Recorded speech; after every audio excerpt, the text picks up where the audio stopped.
Sizlarga 15 gram atrofidagi sepochkalar obzorini qilib bermoqchiman. Bu sepochkamiz rozochka modeldagi sepochka. Bu eng so'nggi trendda bo'lgan sepochkalardan hisoblanadi. Ishlanishi juda ham nafis ishlangan va juda ham yaltirab, chiroyli bo'lib turadi.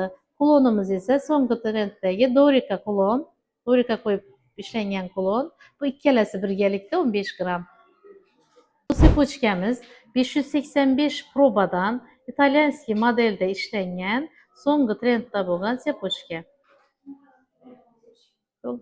Bu kardinal sepochkamiz. Bu kundalik taqish uchun ham juda qulay narsa hisoblanadi. Kuloni bilan ikkalasi 15 gram atrofida bo'ladi. Bu sepochkamiz 585 probada ishlangan, italyanskiy modelda ishlangan Chanel sepochkamiz hisoblanadi. Bu keyingi vaqtlarda juda ham urfga kirdi va taqish uchun juda qulay, chiroyli. Tillasi ham 585 proba zavodskoy sepochka.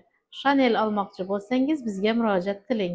Bu Midas sepochkamiz kuloni bilan birgalikda 15 gram. Kundalik taqishga juda ham mos, oltini sifati juda a'lo, 585 proba. Videoni 15 gramlik sepochka olmoqchi bo'lgan tanishlaringizga jo'nating.